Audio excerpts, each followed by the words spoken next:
নতুন বছর পড়তে না পড়তেই বাংলায় ফের হিংসার ঘটনা শুরু। একেবারে ফিল্মি কায়দায় রাস্তার উপর বাইক দাঁড় করিয়ে তৃণমূল কাউন্সিলরকে লক্ষ্য করে জানে খতম করে দিল দুষ্কৃতীরা। মালদার ইংরেজবাজার থানা এলাকার ঘটনা। তাকে ওই অবস্থায় হাসপাতালে নিয়ে গেলে শেষ রক্ষা করা যায়নি।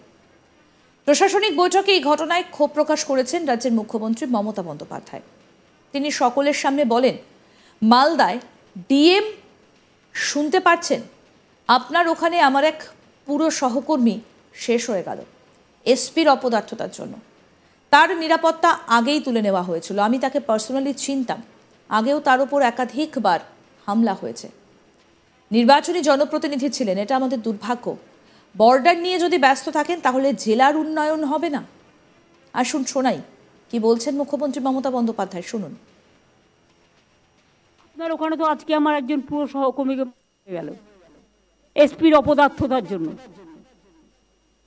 তার সিকিউরিটিও আগে তুলে নেওয়া হয়েছিল, আমি পার্সোনালি চিনতাম।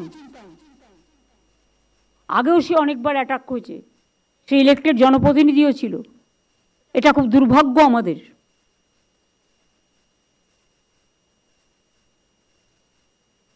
ওখানে বর্ডার আর কালিয়াচক নিয়ে যদি ব্যস্ত থাকেন তাহলে কিন্তু জেলার ডেভেলপমেন্ট হবে না। Please forget that. ওখানে প্রোটেকশন করুন। আর বিএসএফের সাথে অ্যাডজাস্ট করে অনুপ্রবেশকারীদের ঢোকাচ্ছেন আপনারা, কেউ প্রতিবাদ করছেন না। আপনারা ঢোকাচ্ছেন না, ঢোকাচ্ছে বিএসএফ। বিএসএফ ইসলামপুর দিয়ে লোক ঢোকাচ্ছে, আমাদের কাছে খবর আছে। সিতাই দিয়ে ঢোকাচ্ছে,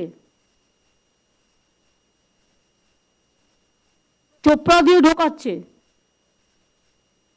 আরো অনেক জায়গা দিয়ে ঢোকাচ্ছে।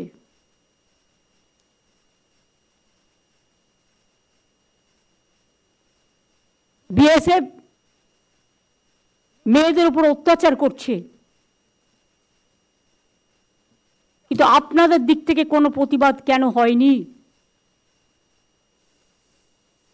ডিজি রাজীব কুমারকে আমি বলবো, কোন কোন জায়গায় লোক ঢুকেছে, লোক ঢুকিয়েছে বিএসএফ। কারণ বর্ডার আমাদের হাতে নয়, বর্ডার হচ্ছে বিএসএফ এর হাতে। যারা বাইরে থেকে আসে, ভিসাও আমাদের হাতে নেই, সেন্ট্রাল গভর্নমেন্টের হাতে। যারা প্লেনে আসে তাদের কোনো লিস্টও আগে আমাদের দিতে এখন দেয় না, ফলে আমরা জানতে পারি না কারা আসছে, কারা ঢুকছে। জানা গিয়েছে তৃণমূল কাউন্সিলর ও প্রাক্তন জেলা সভাপতি ছিলেন দুলাল সরকার। ঝলঝলিয়ার মহানন্দাপল্লী এলাকায় একটা বাইকে করে 3 জন দুষ্কৃতী এসে তাকে লক্ষ্য করে বন্দুকের নল বের করে জানে শেষ করে দেয়। মাথায় এবং শরীরে লাগলে সেটা তৎক্ষণাৎ তিনি মাটিতে লুটিয়ে পড়েন ওই তৃণমূল কাউন্সিলর। এরপরে তাকে ওই অবস্থায় মালদা মেডিকেল কলেজ হাসপাতালে নিয়ে এলে সেখানেই শেষ হয়ে যান। পরে ঘটনার খবর পেয়ে পুলিশ সহ তৃণমূলের জেলা নেতৃত্ব মালদা মেডিকেল কলেজে আসে। রাজ্য তৃণমূলের সহসভাপতি কৃষ্ণেন্দু নারায়ণ চৌধুরী বলছেন, তার সঙ্গে মানুষের ভালো সম্পর্ক ছিল, রাজনৈতিক কোনো বিবাদ ছিল না। কি বলছেন কৃষ্ণনারায়ণ চৌধুরী, শুনবো। সঙ্গে মুখ্যমন্ত্রী কথা বলো কিছুক্ষণ পর, তারপর বললো ববি আসছে আর গৌতম দেব আসছে। তারা এসে তারপর বসে আমাদের সঙ্গে বসে একটা সিদ্ধান্ত হবে কি করা যাবে আগামী দিনে। কি হয়েছে, ওনার কি মৃত্যু হয়েছে? হ্যাঁ, মারা গেছে, ডাক্তার ডিক্লেয়ার করে দেবে এখন। কতক্ষণ আগে মারা গেছে? ডাক্তার যা বলছে ব্রড ডেথ, স্পটে মারা গেছে। হ্যাঁ, কটা গুলি লেগেছে? 3টা গুলি বলছে, 2টো মাথা, একটা পিঠে। বলছি কারা হামলা চালালো, কি মনে করছেন? এখন অনেক রকম সব জায়গায় প্রবলেম আছে, সেই প্রবলেমগুলো অ্যানালিসিস করবে পুলিশ। রাজনৈতিক কারণ থাকতে পারে? আমার তো মনে হয় রাজনৈতিক শত্রু ছিল না, খুব ভালোবাসতো সবাইকে, সবারই সঙ্গে রিলেশন রাখতো, রাজনৈতিক কোনো ব্যাপার না। শহরের বুকে এই ব্যাপারে দুপুরে গুলি, আমরা খুব আতঙ্কিত। আমি মুখ্যমন্ত্রীকে বললাম তো যে সিকিউরিটিগুলো রিভিউ করা হয়, এখানে কিন্তু দেখেছি সিকিউরিটি রিভিউ হয় না। আমিও তো 17বার বোমগুলি খেয়েছি, ওই যা সিকিউরিটি আছে ইলেকশনের সময় বলেছি, এখনও বলছি। নিরাপত্তা নিয়ে আমি তো নিজের সিকিউরিটি নিজেই তৈরি করেছি, নিজের টিম তৈরি করে। কি বলছেন বিজেপি নেতা অম্লান ভাদুড়ী এই ঘটনায়, শোনাবো। দুর্ভাগ্যজনক ঘটনা এবং আমরা ব্যথিত।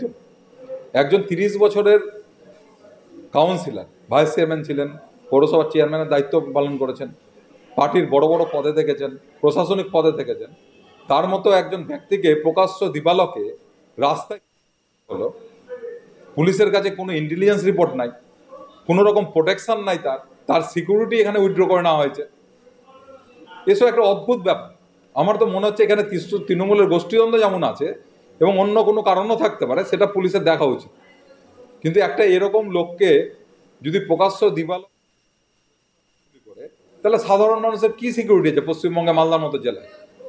আমার তো মনে হচ্ছে তৃণমূলের এ লেভেলের নেতা যারা সিকিউরিটি পায়, সেখানে এদের কাছে সিকিউরিটি কেন দেয়নি, কি কারণ, এর ভিতরে তদন্ত করলে এটা নিশ্চয়ই বেরোবে। এবং এর থেকে একটা জিনিস পরিষ্কার, যে সারা পশ্চিমবঙ্গে মালদা জায়গায় সাধারণ মানুষের কোনো সিকিউরিটি নেই। যখন আমাদের প্রতিনিধি মিল্টন পাল কি প্রতিবেদন তুলে ধরেছেন, শোনাবো এবার। প্রকাশ্য দিবালোকে তৃণমূল নেতাকে গুলি করে খুন। আজ সকালবেলা দলীয় কার্যালয় থেকে তিনি তার পাইপ ফ্যাক্টরিতে আসেন, তারপরে তাকে লক্ষ্য করে গুলি ছুটতে শুরু করেন দুষ্কৃতীরা। এরপরে সামনে একটি দোকান ছিল, সেই দোকানের মধ্যে যায় এবং সেখানে গিয়ে পরপর 3টি তাকে গুলি করা হয়। তার মাথায় এবং শরীরের একাধিক জায়গায় সেই গুলির আঘাত লাগে। স্থানীয়রা তড়িঘড়ি তাকে উদ্ধার করে মালদা মেডিকেল কলেজ হাসপাতালে নিয়ে গেলে সেখানে তার মৃত্যু হয়। তবে এই ঘটনায় মালদা জেলা জুড়ে নিরাপত্তার অভাব দেখছে সাধারণ মানুষ। কেননা এই তৃণমূল নেতা দীর্ঘদিনের কাউন্সিলর, পাশাপাশি তিনি বর্তমানেও কাউন্সিলর রয়েছেন। ইতিমধ্যে মালদার যে 22 নম্বর ওয়ার্ড রয়েছেন, সেই ওয়ার্ডের কাউন্সিলরও তিনি রয়েছেন। তার বিভিন্ন ব্যবসা রয়েছে, পাশাপাশি তিনি তার নিজস্ব ফ্যাক্টরিও রয়েছে। এদিন সকালবেলা যখন ফ্যাক্টরিতে আসেন, তারপরেই তাকে দুষ্কৃতীরা ফলো করছিলেন এবং সেই পাইপ ফ্যাক্টরিতে আসার পরেই তাকে লক্ষ্য করে গুলি ছুটতে থাকে। তবে তার আর শেষ রক্ষা হয়নি, তার মৃত্যু হয়। আর এই ঘটনা ঘিরে যেরকম মালদায় চাঞ্চল্য ছড়িয়েছে, স্বাভাবিকভাবে এখানে যে সিসিটিভি ফুটেজ ছিল, সেই সিসিটিভি ফুটেজ পুলিশ নিয়েছে, সেই সিসিটিভি পুলিশ খতিয়ে দেখে তার তদন্ত শুরু করেছে। তবে এখনো পর্যন্ত ঘটনা ঘটার প্রায় 6 ঘন্টা পার হয়ে গেছে, তারপরেও দুষ্কৃতীরা এখনো অধরা রয়েছে। স্বাভাবিকভাবে ঘটনার খবর পেয়ে মালদার জেলা পুলিশ ঘটনাস্থলে রয়েছে এবং পাশাপাশি যে সমস্ত থানা রয়েছে সেই সমস্ত থানাতেও তারা নজরদারি বাড়িয়েছে, যাতে কোনোভাবে সেই দুষ্কৃতী মালদার কোনো ঘেরাটোপ দিয়ে যাতে বেরিয়ে না যেতে পারে। এই কারণে বিভিন্ন থানাগুলোকেও অ্যালার্ট করেছে মালদার জেলা পুলিশ। যদিও ইতিমধ্যেই এই রাজনৈতিক নেতার মৃত্যুতে শোকস্তব্ধ মালদা জেলা। আরও আপডেট পেতে দেখতে থাকুন আজ তাক বাংলা, সাবস্ক্রাইব করুন।